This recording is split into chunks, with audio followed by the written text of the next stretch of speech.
अब हम लोग आ जाते हैं इकोनॉमिक प्लानिंग में। इकोनॉमिक प्लानिंग सबसे पहले इंट्रोड्यूस किया गया था बाय यूएसएसआर इन 1928 में। इंडिया ने अडॉप्ट किया था वही यूएसएसआर के जो कॉन्सेप्ट थे उसी से अडेप्ट किया था इंडिया ने। एंड देन इंडिया में जो है सो इकोनॉमिक प्लानिंग रिकमेंड हुआ बाय एम विश्वेश्वरैया इन 1934। इन्होंने बुक लिखी थी एक प्लान्ड इकोनॉमी फॉर इंडिया, और इनको जो है so father of Indian economy planning भी कहा जाता है इनको, M Visvesvaraya.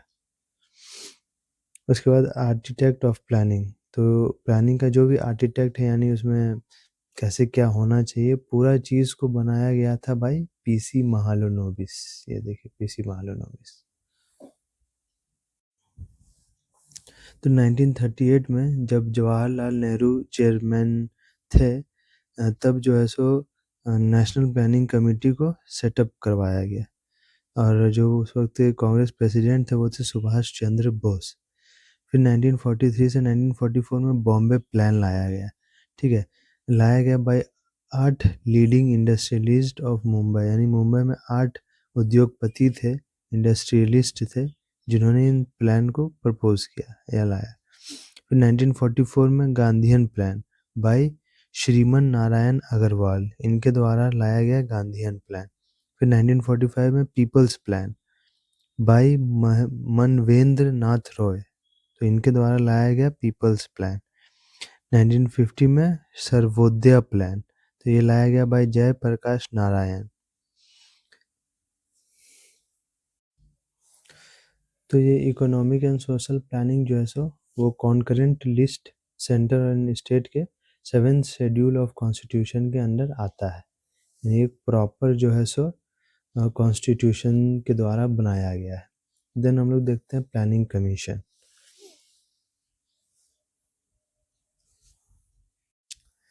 Planning commission formed हुआ था 15 मार्च 1950 में bye prime minister Jawaharlal Nehru, and ये बॉडी है नॉन और एक्स्ट्रा कॉन्स्टिट्यूशन, यानी ये एक्स्ट्रा कॉन्स्टिट्यूशनल बॉडी है।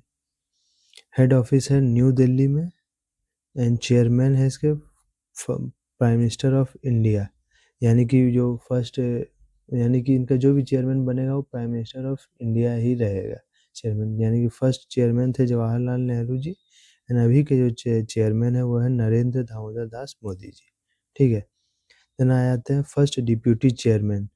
तो सबसे पहला जो डिप्यूटी चेयरमैन थे वो थे गुलजारी लाल नंदा, एंड देन जो लास्ट डिप्यूटी चेयरमैन है वो है मोंटेक सिंह अहलूवालिया। सेक्रेटरी है सेक्रेटरी ऑफ एनडीसी। एनडीसी का मतलब अभी थोड़ी देर के बाद हम बताएंगे कि एनडीसी क्या होता है। तो यहाँ पे बस ये याद रखिए कि इसका जो इनके मतलब एनडीसी का जो सेक्रेटरी है वो इसका भी सेक्रेटरी है, प्लानिंग कमीशन का भी सेक्रेटरी है, ठीक है। देन इसका फंक्शन क्या होता है, फंक्शन होता है कि 5 साल का प्लान बना है, ठीक है। अभी तो चेंज हो गया है, लेकिन पहले ऐसा था कि वो 5 साल का प्लान बनता था एंड एग्जीक्यूट होता था, फिर 5 साल का प्लान बनता था फिर एग्जीक्यूट होता था, ऐसे करके चलता था। बट अभी वो चेंज हो गया है और अभी दूसरा प्लान में आ गया है, अभी हम लोग बाद में जानेंगे इसके भी बारे में। मिनिस्ट्री ये आता है मिनिस्ट्री ऑफ प्लानिंग के अंदर, ठीक है, and replaced by NITI Aayog 1 जनवरी 2015। तो नीति आयोग के द्वारा जो है सो इसको रिप्लेस कर दिया गया था 1 जनवरी 2015 को, ठीक है। तो यानी कि ये लास्ट चला था 1 जनवरी 2015 तक, उसके बाद इसको डंप कर दिया गया एंड नीति आयोग अपनाया गया। एनडीसी, अभी जो हम लोग देखे थे एनडीसी ये वही है, एनडीसी मतलब नेशनल डेवलपमेंट काउंसिल। ये फॉर्म्ड हुआ था 6 अगस्त 1952 को by prime minister of India, that is Jawaharlal Nehru ji से फॉर्म किए थे। एंड देन ये बॉडी जो है सो नॉन या एक्स्ट्रा कॉन्स्टिट्यूशनल बॉडी है। चेयरमैन है इसके prime minister of India, and secretary है इसके प्लानिंग कमीशन सेक्रेटरी, यानी कि वही उसमें जो सेक्रेटरी थे इसमें भी वही सेम सेक्रेटरी है। फंक्शन है इसका पास करना या अप्रूव करना 5 ईयर प्लान को, यानी कि वो जो भी 5 ईयर प्लान बन रहा है उनको पास जो है सो यही वाली कमेटी करती है या यही वाली काउंसिल करती है, ठीक है। NDC known as small parliament, इसको स्मॉल पार्लियामेंट भी बोलते हैं क्योंकि इसमें बहुत सारे मेंबर्स रहते हैं। अभी हम लोग देखते हैं कि कौन कौन से मेंबर्स इसमें रहते हैं। मेंबर ऑफ एनडीसी, सबसे पहला member prime minister of India obviously. All union cabinet minister रहते हैं। All chief minister of state and union territories रहते हैं। All administrator LG of union territories रहते हैं एक्सेप्ट दिल्ली और पुडुचेरी को छोड़ करके। और सारे प्लानिंग कमीशन मेंबर्स रहते हैं, इसीलिए हम लोग इसको स्मॉल पार्लियामेंट भी कहते हैं। अब हम लोग देखते हैं नीति आयोग।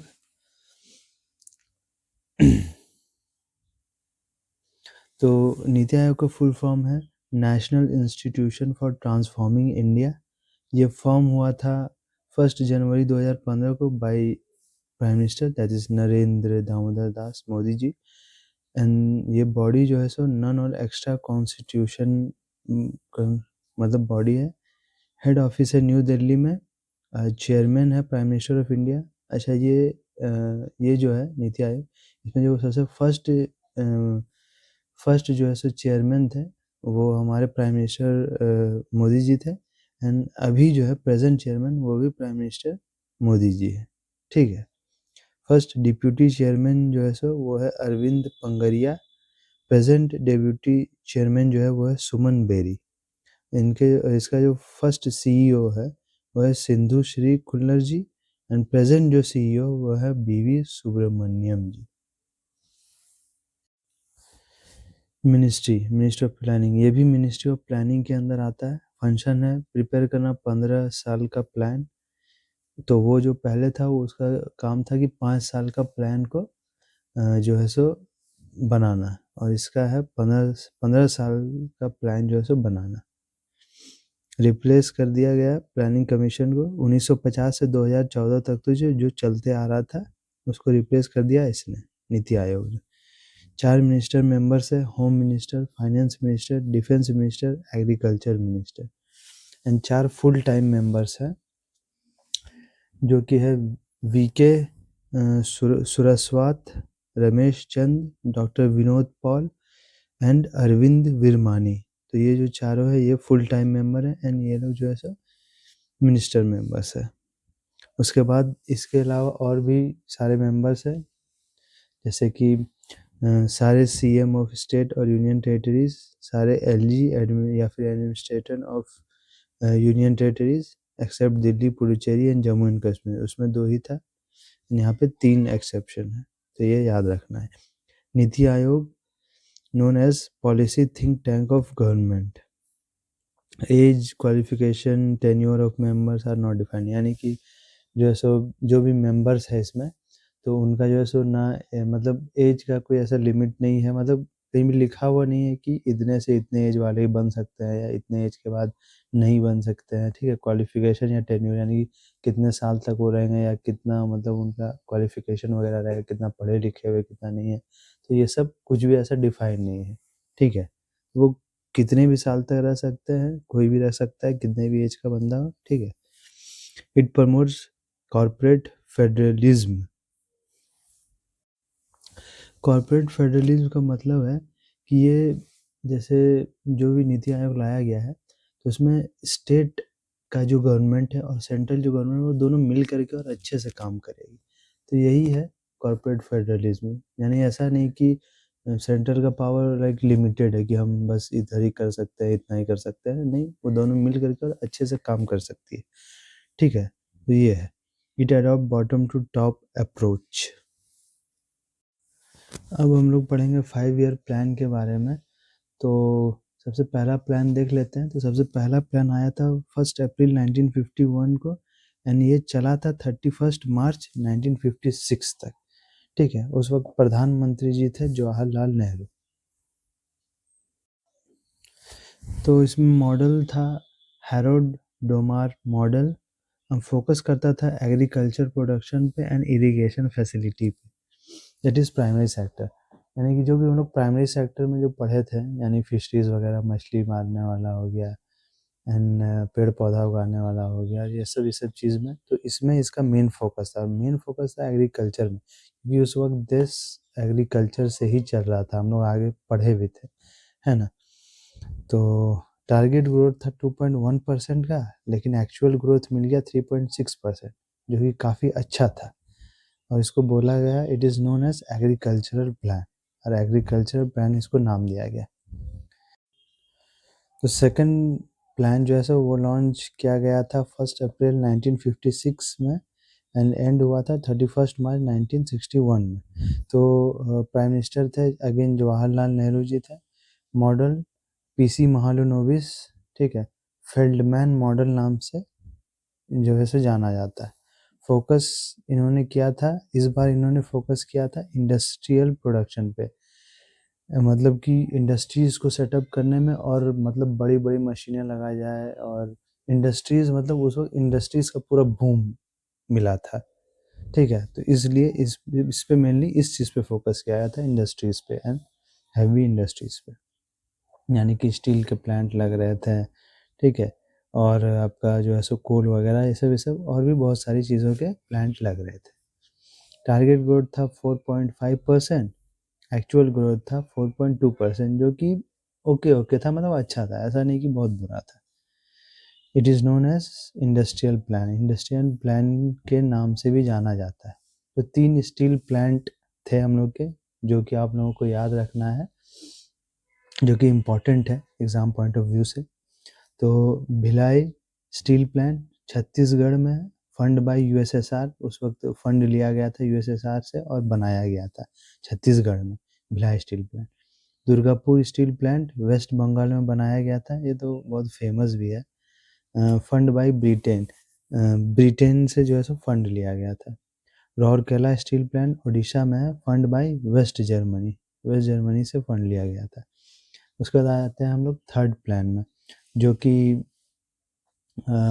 1 अप्रैल 1961 से 31 मार्च 1966 तक था।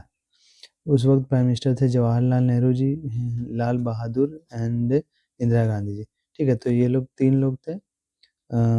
तो ये ऑप्शन में तो तीनों तो नहीं देगा, देगा तो कोई एक ही, बट ये है कि तीनों ही थे, मतलब वो टाइम फ्रेम ऐसा था ना कि मतलब ये रिटायर हुए, देन फिर ये आए, एंड देन फिर इन्होंने छोड़ के गए, तो ये गए, तो 5 साल में 3 प्रधानमंत्री हैं, इसीलिए तीनों का ही नाम यहाँ लिखा हुआ, और तीनों ही याद रखना पड़ेगा। मॉडल बोला गया था चक्रवर्ती मॉडल, एंड फोकस था इस पे सेल्फ रिलायंस पे, एग्रीकल्चर इंडस्ट्री, यानी इस पे मिक्स, मतलब दोनों पे फोकस किया, एग्रीकल्चर पे भी और इंडस्ट्री पे भी। देन टारगेट ग्रोथ बनाया गया 5.6%, एंड एक्चुअल ग्रोथ मिला 2.8%, और ये सबसे कम ग्रोथ मिला इसमें। अच्छा, ये कम ग्रोथ मिला क्यों, ये हम लोग देखेंगे आगे। तो इसको मोस्ट अनसक्सेसफुल प्लान भी बोला जाता है।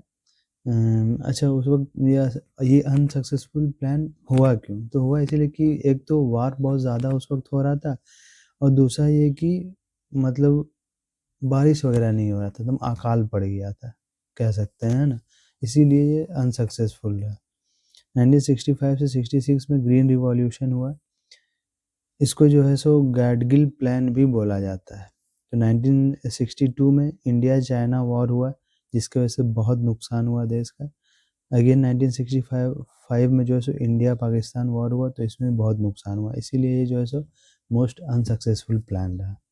और प्लान को उसके बाद क्या करवाया गया, होल्ड कर दिया गया, यानी अभी कोई प्लान नहीं बनाया गया, ठीक है। तो इसीलिए प्लान हॉलीडे के नाम से वो जाना जाता है, यानी कि तब से तब तक कोई भी प्लान नहीं बना था, इसीलिए इसको प्लान हॉलीडे के नाम से भी जाना जाता है। दैट इज़ 1966 से लेकर के 1969 तक, ठीक है। Due to lack of resources, क्योंकि वॉर चला था, है ना, और जो है सो बारिश वगैरह नहीं हो रही थी, पूरा अकाल पड़ गया था, तो इसकी वजह से मतलब एग्रीकल्चर भी मतलब नहीं हो पाया था ठीक से, तो रिसोर्सेज की कमी पड़ गई। तो जब रिसोर्सेज की कमी पड़ गई, तो वैसा जो है सो प्लान बनाया ही नहीं गया, क्योंकि उस पे एक्शन ही नहीं हो सकता है ना। तो प्लान बना के करेगा क्या,